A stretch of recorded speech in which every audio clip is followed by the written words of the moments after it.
challenges are manifold today for young people because the times have become difficult. We have this crisis, the economic crisis, and that has a great impact on young people, and on different levels. On one level, that's the level of unemployment. A lot of young people have difficulties to come into their first job, and everybody knows the first job is really important for young people and has a high impact on the career of young people. So this is really difficult for a number of young people. We have about 20 or more than 20% of young people between 15 and 24 that have no employment today. So there we lose a lot of not just economic capital, but also a lot of innovative capital, let's say, because young people, they need jobs to have somehow basis for their life, for their future plans. When you plan to be a child, then you need some kind of security in terms of economic independence. And also for housing, it's really important for young people because it's really a condition to be in employment, to get housing, to get on the social level independent. It means independent from your family, from your parents, and that's what the transition from youth to adulthood means, to become independent. And there we have this relation between this economic independence that's really important, employment, and then the social employment that's really strongly related to this employment and in fact the economic independence. Mm-hmm. I think that's is one main challenge for Europe nowadays. And then we have this demographic change. Everybody is talking about this, that the young people or the share of young people will decrease in the coming years.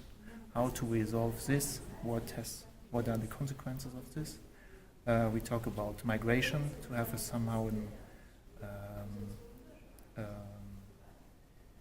to react on these differences. So to get new people into Europe or into the different European countries for this as a reaction on the demographic change. That's important. And then how are young people represented in the democracy when they are just 20%, for example?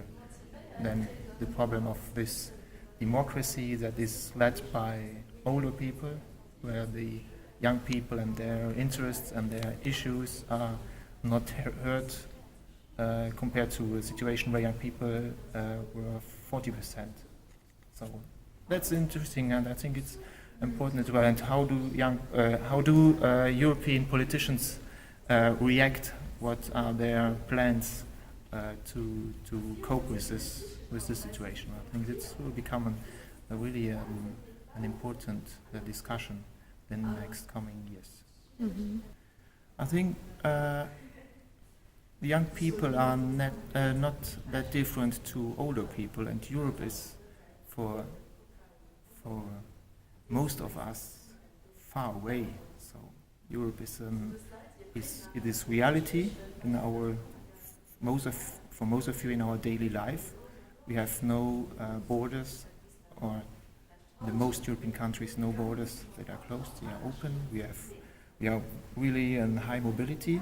So we have this idea of Europe, and it is in the mind of everybody, but the political processes are for young people, but also for older people, quite abstract or not so clear. They don't know how it works, and does it have any impact on your situation? And so this kind of projects are an opportunity to have a real situation, an experience for young people to meet other people, to discuss with other people from different countries, and to learn how it can work, and that Europe is more than this abstract and faraway institution, but it's a real life, and there they can learn about how Europe works. For example, today the discussion, there were a lot of issues and a lot of points that have been discussed about the processes of the European Parliament. So that's, I think, you have a first step. Young people come and they take part in this project, and then you can build around some input and some information that are maybe a bit theoretical, but when you have people that are involved in the European Parliament and that are deputies, for example, they can talk about their experiences, and then it's really nearby, and young people understand it, what happens. So I think that's why it is an important project. Young people they ask questions that are really difficult to answer. They have questions that are important questions, and I was wondering that they have had so many ideas and so many questions, or really political questions, that were questions that were discussed in parliaments and so on. So they had a lot of ideas, and that was really, I was a bit impressed about this dynamic on this discussion. And it's really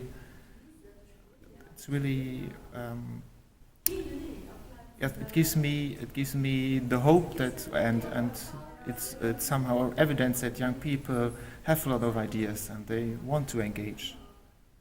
On the other side, it's always the question, what are these young people? Because we know that a lot of young people do not take part on this project, and I think that's a thing to work on to make it attractive from young people, minority groups.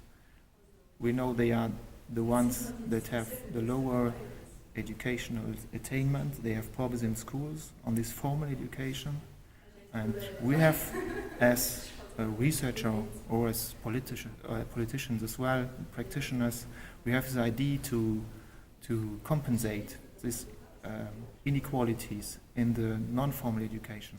But it's when you're on these projects, you see that often these young people are not from this problematic, let's say, it's a bit simplistic, but from this, yes, problematic families or background, but they are really the young people that are perform in school, that have no problems in school. And I think all these projects have to focus on the people that are marginalized or that are really on the edge of the society yes, because these are the people, the young people that need it most. Because the main target group, let's say, of the Youth in Action program are young people with fewer opportunities. Mm-hmm. Exactly. So this is exactly also the target group that we mostly were trying to reach out and to involve. Mm-hmm. And here, of course, also in the group it's a mixed group, so that there are representatives of all kind of, let's say, sort of. It was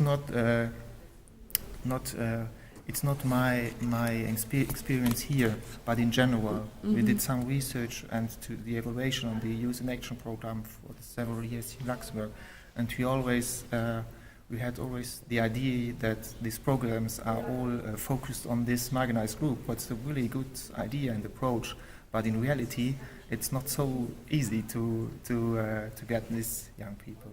So much more challenging to work. It's important to work with it and to proceed and to progress. Yes. Okay. I think we have to listen to young people, what they think. We have a lot of ideas as adults or politicians, but the question is this what young people want? Does it match with our views? And so participation is one key issue to help young people and to empower them to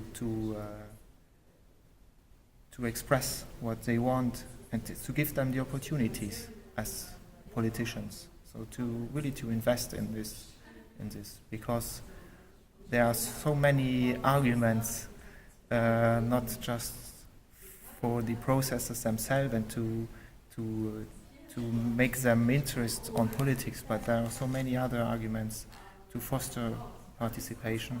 So that's a good thing, and I think every politician has to think about this. And